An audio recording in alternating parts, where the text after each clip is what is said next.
Assalamualaikum warahmatullahi wabarakatuh. Selamat pagi, selamat siang, semoga kalian sehat selalu. Kali ini kita bertemu lagi di mata kuliah manajemen project.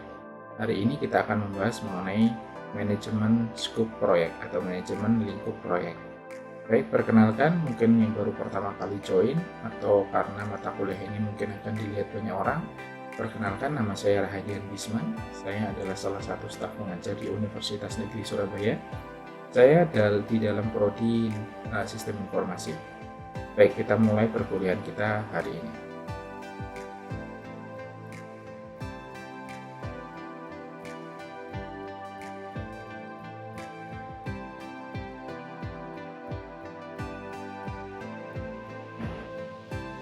Tujuan pembelajaran kita kali ini adalah kita tahu daftar alasan utama mengapa manajemen lingkup proyek itu yang baik itu penting. Jadi bagaimana kita membuat sebuah scope proyek yang baik. Lalu kita bisa menjelaskan proses manajemen ruang lingkup perencanaan. Berikutnya kita bisa mendiskusikan metode untuk mengumpulkan dan mendokumentasikan persyaratan untuk memenuhi kebutuhan dan harapan pemangku kepentingan. Lalu kita juga bisa menjelaskan proses dan definisi ruang lingkup dan menjelaskan isi pernyataan dari ruang lingkup dari sebuah proyek. Berikutnya kita bisa mendiskusikan atau membuat proses pembuatan struktur rincian kerja menggunakan pendekatan analogi top-down, bottom-up, atau bahkan menggunakan mind mapping. Lalu kita bisa melakukan validasi ruang lingkup dan bagaimana kaitannya dengan mendefinisikan dan mengendalikan ruang lingkup tersebut. Lalu, tujuan berikutnya, kita bisa mengingat situasi proyek teknologi informasi atau IT dan menunjukkan bagaimana pendekatan yang direkomendasikan untuk ruang lingkup pengendalian dan dapat meningkatkan potensi keberhasilan proyek. Dan kita bisa menjelaskan bagaimana sebuah perangkat lunak dapat membantu dalam manajemen lingkungan dari proyek. Dan kita juga bisa mempertimbangkan lingkungan yang agile atau adaptif, jadi ini yang lebih keren ya, menggunakan pendekatan secara agile. Apa itu manajemen lingkup project atau scope project? Jadi ruang lingkup mengacu pada sebuah pekerjaan yang melibatkan dan menciptakan produk proyek dan proses yang digunakan untuk membuatnya. Jadi kiriman adalah atau delivery adalah sebuah produk ya yang dihasilkan sebagai bagian dari proyek seperti perangkat keras atau perangkat lunak, bahkan dokumen perencanaan atau notulen rapat itu. Delivery dari produknya itu ada seperti itu. Lalu manajemen proyek itu juga mencakup proses yang melibatkan dalam menentukan dan mengendalikan apa aja yang termasuk dan tidak termasuk dalam suatu proyek. Jadi kita bisa memastikan bahwa tim proyek dan pemangku kepentingan paham atau memiliki pemahaman yang sama tentang produk apa yang akan dihasilkan pada suatu proyek dan proses apa yang akan digunakan tim proyek untuk memproduksinya. Ketika minggu lalu kita bahas mengenai project charter, di situ ada sebuah kesepakatan antara stakeholder atau project manager mengenai apa-apa aja yang akan dikerjakan, metodenya bagaimana, asumsinya seperti apa. Lah di sini akan dijelaskan secara detail bagaimana kita membuat scope dari sebuah project. Baik. Proses utama yang ada di dalam scope manajemen adalah manajemen ruang lingkup perencanaan itu menentukan bagaimana ruang lingkup dan persyaratan proyek akan dikelola. Lalu kita harus bisa mengumpulkan persyaratan dan mendefinisikan dan mendokumentasikan fitur dan fungsi produk yang dihasilkan selama proyek, serta proses yang digunakan untuk membuatnya. Hampir sama seperti project charter, tetapi di sini akan lebih detail. Berikutnya kita mendefinisikan ruang lingkup, meninjau piagam proyek atau project charter, dokumen persyaratannya, aset progres organisasi, dan untuk membuat persyaratan ruang lingkup. Ini adalah turunan dari project charter ya teman-teman. Berikutnya kita akan membuat WPS. WPS itu adalah membagi hasil proyek utama menjadi komponen-komponen yang lebih kecil dan lebih mudah dikelola. Apa itu WPS? WPS itu adalah kumpulan dari aktivitas, nanti kita akan bahas di belakang. Berikutnya adalah kita bisa memvalidasi ruang lingkup atau memformalkan penerimaan sebuah delivery project atau pengiriman project. Dan kita harus bisa mengontrol ruang lingkup dengan mengendalikan perubahan ruang lingkup proyek sepanjang umur project, gitu ya. Nah, di sini seperti pertemuan yang minggu lalu, di sini ada 6 buah proses utama pada scope proses. Yang pertama adalah plan scope management, lalu collect requirement, atau di sini ada define scope, create WPS, validate scope, dan control scope. Di proses scope ini biasanya kita kenal dalam tahapan requirement analysis. Jadi di sini adalah kita ingin tahu apa aja sih yang dibutuhkan, ruang lingkupnya seperti apa, batasannya apa. Nah, ini adalah semua di sini. Sama seperti yang minggu lalu, di sini ada inputannya apa, kita bisa menggunakan tools dan teknik apa, dan ada outputnya apa. Sebagai contoh, ketika kita membuat sebuah WPS, ketika kita membuat sebuah WPS di sini ya teman-teman, di sini ada inputan. Inputannya adalah menggunakan project management plan yang udah kita bahas minggu lalu. Lalu di sini ada juga project document, lalu ada enterprise environment factor, lalu di sini ada organisasi proses aset, dan kita bisa menggunakan tools dan teknik untuk menciptakan WPS. Apa tools dan tekniknya? Tools dan tekniknya kita bisa menggunakan expert judgment atau saran atau bertanya dengan ahli. Atau ketika kita sudah punya pengalaman, kita bisa mengimplementasikan di sini. Jadi kita bisa mengimplementasikan expert judgment yang kita miliki. Atau juga decomposition. Oke, untuk teman-teman yang mungkin belum bisa kelihatan secara jelas, mungkin kalian bisa membuka buku di PMBOK ya. Nanti kita akan berikan bukunya. Dan di sini juga ada proses-proses yang lain. Baik, kita lanjutkan.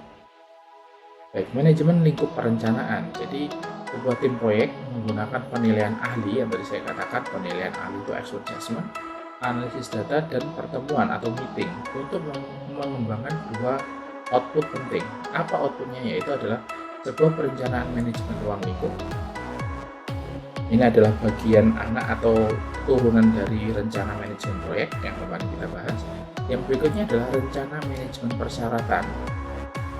Persyaratan apa aja sih yang akan yang ada dilibatkan ketika kita membuat program, apa yang tidak boleh dan apa yang boleh.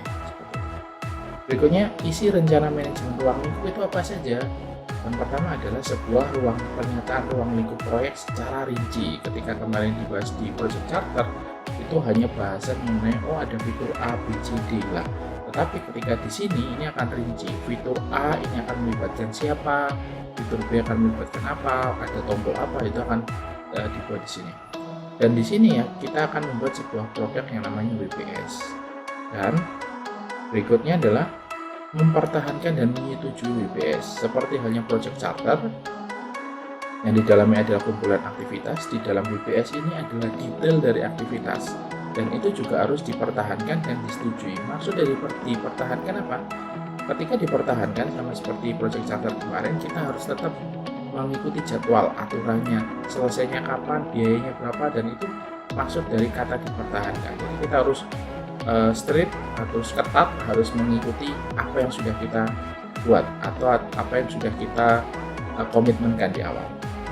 Berikutnya adalah pendapatan penerimaan formal dari kiriman proyek atau proyek delivery yang telah selesai. Jadi bagaimana penerimaan orang klien atau project owner atau stakeholder kita. Dan yang berikutnya adalah mengontrol permintaan untuk perubahan pada ruang lingkup proyek. Ya. Ini di sini kita akan bahas mengenai bagaimana sih ketika ada perubahan ruang lingkup. Mungkin karena proyek apalagi proyek IT, perubahannya cukup dinamis, sehingga seringkali kita tidak tahu kapan perubahan itu terjadi, dan bahkan bisa jadi terjadinya tiba-tiba gitu ya. Nah, itu bagaimana kita akan mengontrol permintaan dan perubahan itu. Meskipun kemarin kita sudah bahas bagaimana kita manajemen sebuah perubahan, yang apakah perubahan itu penting, apakah ada yang berpengaruh, ya ini kita akan bahas lagi. Tetapi ini akan lebih rinci teman-teman. Baik, manajemen lingkup perencanaan yang lanjutannya. Rencana manajemen proyek, perencanaan. Jadi berdasarkan panduan PMBOK edisi ke-6 mendeskripsikan persyaratan sebagai kondisi atau kemampuan yang perlu ada dalam sebuah produk, layanan, atau hasil untuk memenuhi kebutuhan sebuah bisnis. Jadi ini kita harus dapatkan juga apa-apa aja sih yang menjadi persyaratan, apa-apa saja sih yang biasanya kan kalau ketika ada produk itu nggak boleh ini, harus itulah ini yang kita butuhkan. Berikutnya ada dokumen rencana manajemen persyaratan, bagaimana persyaratan proyek akan dianalisis, didokumentasikan, dan dikelola. Lalu kita akan belajar bagaimana merencanakan, melacak, dan melaporkan aktivitas persyaratan, bagaimana melakukan aktivitas manajemen konfigurasi, bagaimana memprioritaskan sebuah persyaratan, cara untuk menggunakan metrik produk, dan bagaimana melacak dan menangkap atribut persyaratan. Ini ada apa yang benar ini ya. Yang berikutnya ini adalah ada beberapa program sertifikasi yang tersedia untuk analisis bisnis guna membantu memenuhi kebutuhan ini. Jadi di sini untuk menentukan hal ini kita dibutuhkan sebuah sumber daya atau resource yang memang benar-benar paham mengenai analisis. Jadi bukan hanya analisis yang sifatnya sementara, tetapi kita harus punya sumber daya yang sifatnya bisa memberikan bayangan, melakukan analisis impact ke depan seperti apa, future-nya seperti apa. Baik, kita mulai. Persyaratan pengumpulan. Jadi beberapa cara untuk mengumpulkan persyaratan, ya kita bisa menggunakan wawancara, menggunakan FGD, focus group discussion, atau lokakarya, atau yang apapun yang kita fasilitasi, dan menggunakan kreativitas kelompok atau teknik atau pengambilan keputusan, bisa jadi pakai fuzzy atau yang lain. Itu bisa kita gunakan juga. Atau kita juga bisa gunakan kuesioner dan survei untuk mengetahui persyaratan-persyaratan apa aja sih. Atau kita juga bisa langsung terjun ke lapangan atau dengan melakukan studi observasi, atau menghasilkan ide dengan membandingkan praktek proyek tertentu atau karakteristik sebuah produk, atau membandingkan ya tadi ya. Jadi kita punya prototipenya, kalau seperti ini gimana, kalau seperti itu gimana. Jadi klien tuh bisa tahu, oh ini nggak boleh gini, ini harus ini. Kita akan tahu efek atau yang diinginkan secara langsung seperti apa. Nah, ini collecting requirement. Jadi ketika post product release-nya itu seperti itu ya, relatif cost-nya seperti itu. Ketika kita melakukan pada desain arsitektur, biayanya seperti itu. Oke, best practice-nya apa? Jadi buku berjudul How Google Test Software menjelaskan bahwa Google merubah budaya mereka karena kualitas mereka itu terletak di pundak mereka yang menulis kode. Jadi fokus dari Google itu adalah ke developer. Jadi mereka mengandalkan penguji untuk memastikan kualitas dan jangan percaya pada metode atau kata kunci. Ya, ini bagian dari agile. Jadi mereka merubah budaya gitu ya. Bagaimana melakukan testing dari sebuah produk mereka. Oke, kita akan mendefinisikan scope atau ruang lingkup. Elemen penting dari sebuah pernyataan ruang lingkup itu apa? Yang terpenting adalah kita dapat deskripsi dari ruang lingkup produk itu, penjelasan dari ruang lingkup produk itu, detail yang diinginkan oleh sebuah stakeholder atau klien kita seperti apa. Sekali lagi, kita fokusnya adalah bagaimana kita memberikan pelayanan atau memberikan hasil yang sesuai yang diekspektasikan oleh klien kita atau project owner. Jangan menggunakan ekspektasi kita sebagai PM. Jadi kita tetap harus mengacu pada ekspektasi project owner. Berikutnya adalah kriteria penerimaan pengguna produk. Nah, karena yang produk yang akan kita hasilkan dari project ini adalah yang akan menggunakan adalah nantinya adalah klien. Jadi kita harus tahu kriteria penerimaan mereka itu seperti apa. Mereka ingin menerima produknya itu seperti apa. Apa yang mereka inginkan, bisa dari sisi tampilan, dari sisi usability, atau adoption teknologinya, atau kemudahan penggunaannya, itu mereka harus dapatkan. Dan jelas informasi rinci juga kita harus tahu. Informasi-informasi apa yang harus kita tunjukkan, berikan.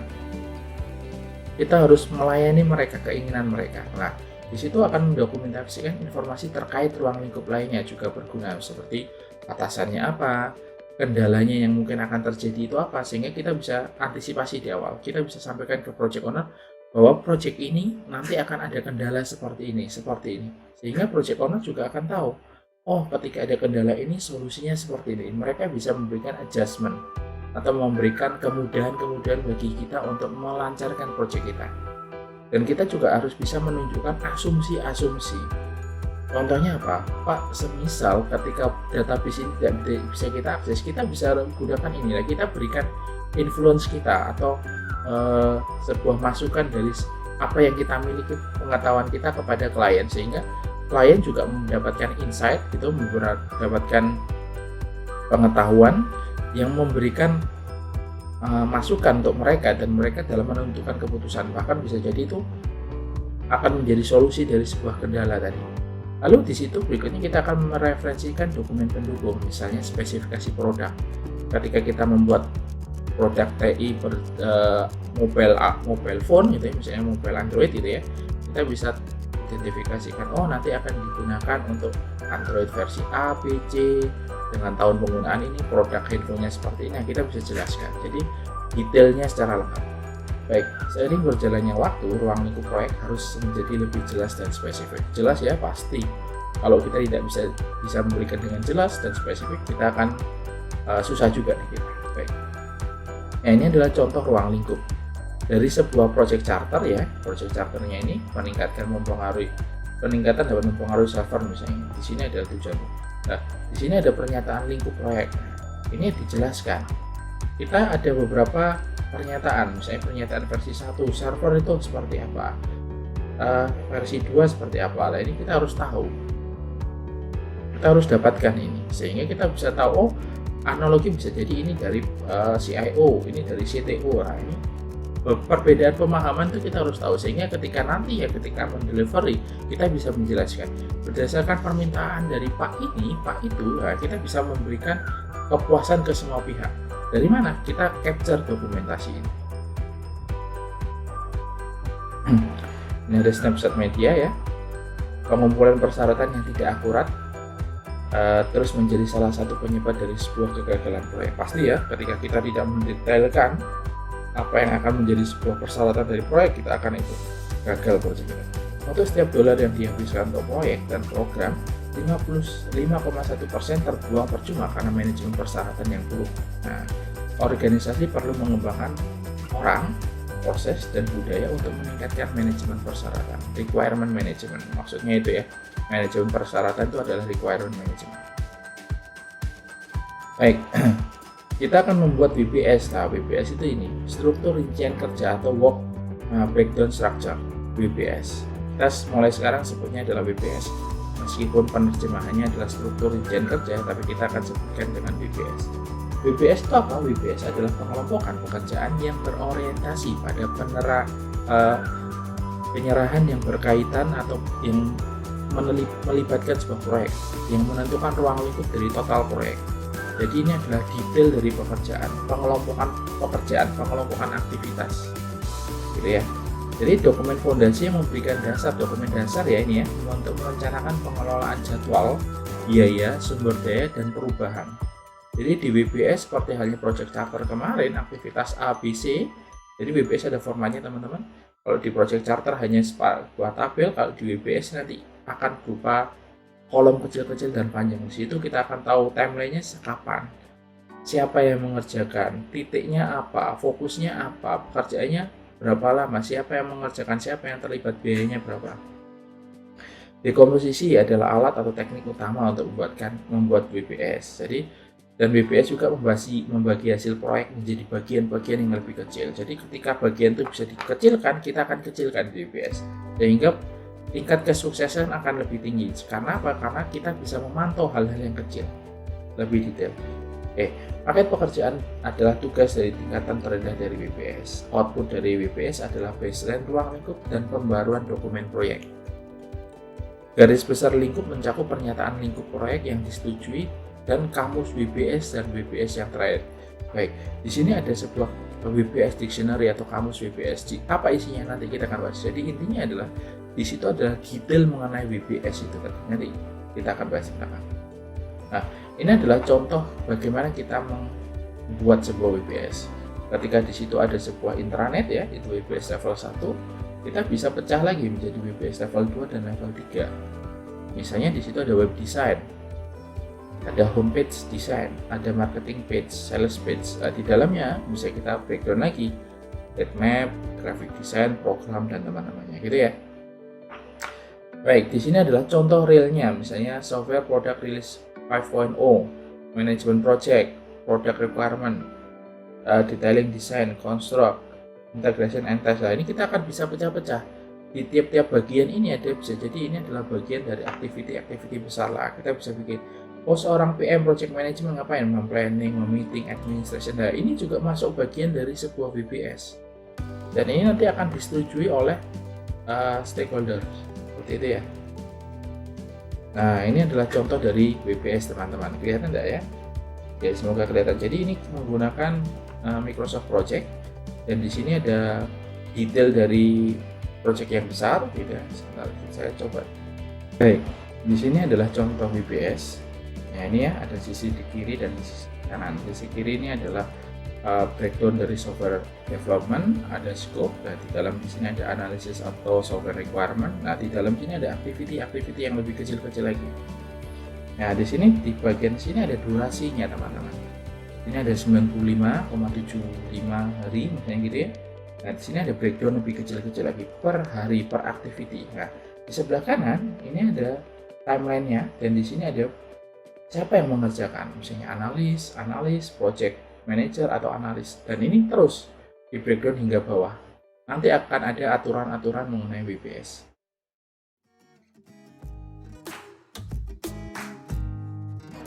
Baik, ini adalah detailnya ya teman-teman ya. Di sini adalah WPS-nya. Kalian bisa lihat inisialisasi, select program, terus ini ada schedule-nya, ini ya, timeline-nya seperti ini. Nah, nanti ada koneksi ini apa artinya? Ada artinya, nanti kita bahas di belakang. Ini contohnya ketika kita membuat WPS, ada project management, di breakdown menjadi planning, meeting administration, atau project management requirement, software, user document, training, material, macam-macam. Baik, membuat bagaimana struktur perincian kerja atau WPS tadi. Pendekatan untuk mengembangkan sebuah WPS adalah menggunakan pedoman. Beberapa organisasi seperti Departemen Pertahanan Amerika ya, DoD, memberikan pedoman untuk menyiapkan WPS. Pendekatan analoginya adalah tinjau WPS dari project yang serupa dan sesuaikan dengan project Anda. Kalau nggak ada, kita bisa gunakan pendekatan top down. Mulai dari item yang terbesar dan dari sebuah proyek, dan pecah atau hancurkan atau breakdown lagi. Oke. Lalu pendekatan yang bottom up, dari yang paling bawah ke atas. Mulailah dari tugas-tugas khusus, lalu akan semakin spesifik ke atas, semakin general. Atau menggunakan mind mapping atau pemetaan pikiran, menggunakan cabang-cabang yang memancarkan ide dan inti untuk menyusun pemikiran dan ide. Nah, ini adalah contoh mind mapping teman-teman. Oke. Nah, ini adalah contoh WPS. Nah, ini kita breakdown menjadi apa-apa aja gitu ya. Oke. Ini ada beberapa nasihat untuk seorang PM muda atau profesional muda yang sangat sulit untuk membuat WPS yang baik. Jadi kalian harus hadiri rapat di organisasi tempat tim Anda bekerja. Mintalah untuk melihat WPS untuk proyek yang telah selesai atau yang sedang dalam proses. Jadi kalian melihat, mencontek dulu. Oh, seperti ini ya WPS. Oh, bagi seperti ini aja. Lakukan penelitian Anda sendiri untuk menentukan contoh WPS yang berbeda. Jadi kalian bikin format sendiri WPS, jangan terpaku pada sebuah acuan. Oke. Lalu WPS Dictionary, apa itu WPS Dictionary? Di dalam sebuah WPS banyak tugas WPS yang tidak jelas sehingga dibutuhkan sebuah WPS. WPS Dictionary adalah dokumen yang menjelaskan informasi rinci terhadap setiap item dari WPS. Format kamus WPS itu bervariasi berdasarkan kebutuhan project. Sekali lagi, ketika kalian menghandle sebuah project, jangan terpaku pada template. Make a template yourself. Bikin template kalian sendiri. Ini adalah salah satu contoh WPS Dictionary. Jadi di situ ada judul projectnya apa, ada nomor item WPS-nya apa. Nomor item dari mana? Dari sebelah kiri tadi ada item-itemnya. Lalu nama item WPS-nya apa? Nah, di situ kalian tuliskan deskripsinya apa, siapa yang bertanggung jawab, apapun yang terkait dengan WPS silakan ditulis. Gitu ya. Ini hanya contoh. Oke, WPS Dictionary, saran untuk membuat kamus WPS dan WPS Dictionary. Atau unit kerja harus muncul hanya ada di satu tempat WPS. Konten pekerjaan item WPS adalah jumlah item di item WPS di bawahnya. Jadi harus urut, jadi nggak boleh kalau ada semua harus ada kamus WPS-nya, nggak boleh nggak ada. Item WPS adalah tanggung jawab satu orang saja meskipun mungkin banyak orang yang mengerjakan. Jadi tiap WPS bisa jadi itu hanya analis meskipun di dalamnya analisnya ada banyak, nggak apa-apa. Tapi cukup sebutkan jabatannya.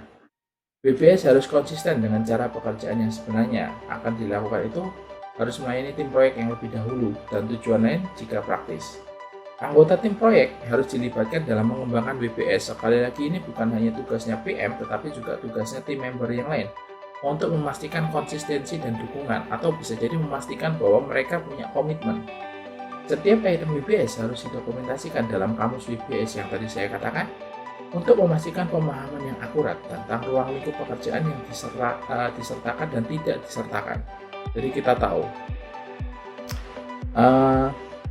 WBS harus menjadi alat yang fleksibel untuk mengakomodasi perubahan yang tidak terhindarkan dengan tetap menjaga kontrol konten pekerjaan dalam proyek yang sesuai dengan pernyataan lingkup. Seperti itu. Next ya. Nah, di sini ada validasi cakupan. Jadi sulit untuk membuat sebuah pernyataan lingkup dan WBS yang baik untuk sebuah proyek. Jadi bahkan akan lebih sulit terutama pada proyek IT untuk memverifikasi ruang lingkup dan meminimalkan perubahan sebuah ruang lingkup. Oke, bahkan ketika ruang lingkup proyek didefinisikan dengan cukup baik, bahkan proyek TI mengalami gangguan ruang lingkup. Kecenderungan ruang lingkup proyek ini terus membesar, dan validasi ruang lingkup melibatkan penerimaan formal dari proyek delivery yang telah selesai. Ketika pengiriman project, kita harus melakukan validasi yang terakhir. Bagaimana sih penerimaan customer atau klien kita? Penerimaan seringkali dicapai dengan pemeriksaan pelanggan dan kemudian menandatangani kiriman utama atau main delivery-nya gitu ya. Baik. Ini ada apa yang salah? Nah, ini yang banyak kesalahan di sini. Cakupan proyek terlalu luas dan muluk-muluk dapat menimbulkan masalah yang cukup parah. Dan cakupan yang merayap dan penekanan berlebihan pada teknologi demi teknologi mengakibatkan kebangkrutan sebuah perusahaan farmasi, yaitu ya itu ada juga setelah menghabiskan $170 juta untuk konsultan dan perencanaan implementasi awal, McDonald menyadari bahwa proyek tersebut terlalu banyak untuk ditangani dan dihentikan. Ini ada isu global, banyak negara mengalami kesulitan mengontrol cakupan proyek yang besar, terutama yang melibatkan teknologi canggih dan banyak pengguna yang berbeda. Misalnya itu ada negara bagian Victoria di Australia memiliki situs web dan kartu pintar transportasi umum. Banyak masalah dalam pengembangan dan menerapkan sebuah kartu pintar. Ya, kalian bisa bayangkan apalagi Indonesia yang menerapkan sebuah smart card atau kartu pintarnya seperti apa. Bahkan kita juga harus terus berkembang. Jangan lupa untuk mendukung bangsa sendiri untuk menciptakan sebuah produk yang luar biasa. Kalian harus menjadi bagian dari perubahan itu. Lanjutnya adalah controlling scope. Pengendalian lingkup melibatkan pengendalian perubahan lingkup proyek, mengingat tujuan proyek dan strategi bisnis. Jadi tujuan ruang lingkup mempengaruhi faktor yang menyebabkan perubahan lingkup tersebut. Pastikan perubahan diproses sesuai dengan prosedur yang dikembangkan sebagai bagian dari kontrol perubahan yang terintegrasi perubahan yang kemarin ya. Kelola perubahan saat terjadi. Jadi kalian harus tetap melakukan pengelolaan ketika ada perubahan. Apa yang wajib nggak atau penting nggak perubahan tersebut. Variance adalah perbedaan antara kinerja yang direncanakan dengan data yang sebenarnya. Jadi ketika ada perubahan itu adalah dari WBS dan aktual itu harus pasti ada berbeda gitu. Saran untuk meningkatkan masukan pengguna. Jadi kembangkan sebuah proses pemilihan proyek yang baik dan desak bahwa sponsor berasal dari organisasi pengguna. Tempatkan pengguna di tim proyek. Jadi kalian harus melibatkan calon klien kalian dalam tim proyek seperti untuk testing. Seperti itu harus kalian lakukan. Lakukan pertemuan rutin dengan agenda yang ditentukan gitu ya. Sampaikan sesuatu kepada pengguna dan sponsor secara teratur, jadi komunikasi harus tetap dijaga. Jangan berjanji untuk memberikan apa yang tidak mungkin Anda berikan, apalagi dalam jangka waktu tertentu. Misalnya, oh ya ini besok bisa, jangan. Biasakan sesuai jadwal gitu ya. Temukan pengguna dengan pengembang, jadi kalian harus buat sebuah pertemuan untuk menjembatani antara permintaan klien itu seperti apa, apa yang bisa dihasilkan sebuah pengembang. Jadi sekalian sebagai PM harus bisa menengahi hal itu. Ada lagi, kembangkan dan ikuti proses manajemen requirement. Gunakan pembuatan prototype atau JAD jika lebih banyak untuk keterlibatan user. Dan cantumkan requirement secara tertulis dan jaga agar selalu mutakhir. Nah pasti ya, jangan sampai lupa requirement-nya kan, kadang-kadang bisa jadi lupa. Buat database management requirement untuk mendokumentasikan mengatur persyaratan, berikan pengujian yang memadai, dan lakukan selama siklus hidup proyek gitu ya. Tinjau perubahan dari perspektif sistem, tekankan tanggal penyelesaian untuk membantu fokus pada hal yang paling penting. Dan tentu saja kalian harus mengalokasikan sumber daya khusus untuk menangani permintaan perubahan. Oke, kalian bisa menggunakan perangkat lunak untuk membantu manajemen proyek, manajemen scope kalian. Jadi ada beberapa perangkat lunak untuk membantu membuat dokumen yang berhubungan ruang lingkup. Contohnya adalah spreadsheet gitu ya untuk membagi itu. Perangkat lunak pemetaan mind map tadi untuk membuat WPS. Perangkat lunak komunikasi, email atau WA atau apapun untuk komunikasi atau mengirimkan informasi. Tuh. Kalau ada perangkat lunak manajemen proyek untuk membantu membuat WPS atau dasar untuk membuat bagan rancang. Apa itu? Bisa jadi menggunakan Microsoft Project atau Savana atau apa itu ada. Dan perangkat lunak khusus yang tersedia untuk membantu dalam manajemen ruang lingkup. Bisa jadi menggunakan Trello, ini bisa juga. Nah, ini adalah pertimbangan untuk ruang lingkup tangkas atau adaptif. Pemangku kepentingan biasanya menyetujui ruang lingkup rinci sebelum memulai iterasi. Iterasi itu ada turunan-turunan tadi ya, dengan siklus hidup produk yang adaptif atau agile atau gesit, menghasilkan produk yang dapat digunakan di akhir pada setiap iterasi. Ini adalah beda dari agile. Agile itu produknya akan kelihatan pada setiap iterasi. Nah, cakupan-cakupan terpenting yang terperinci berkembang seiring waktu. Jadi nggak bisa langsung produk jadi ya. Pendekatan agile menyediakan beberapa produk yang dapat digunakan selama proyek berlangsung. Nah, ini tadi, kalau agile itu kita bisa ciptakan produk-produk tertentu. Misalnya, loginnya dulu sudah jadi. Ininya dulu, meskipun belum terintegrasi, tapi sudah bisa dicoba. Nah, itu nanti ada tahapan yang akan melakukan integrasi. Oke, ringkasan bab ini adalah manajemen ruang lingkup, mencakup proses yang diperlukan untuk memastikan bahwa proyek menangani semua pekerjaan yang diperlukan dan hanya pekerjaan yang diperlukan untuk menyelesaikan proyek yang sukses. Proses utama tadi adalah kita tentukan manajemen scope, terus kumpulkan persyaratan requirement management, tentukan ruang lingkupnya apa, buat WPS, validasi cakupan, dan lingkup kontrol atau scope control. Baik, terima kasih. Tugasnya mungkin yang minggu ini kalian adalah membuat WPS. Terima kasih, saya akhiri. Assalamualaikum warahmatullahi wabarakatuh.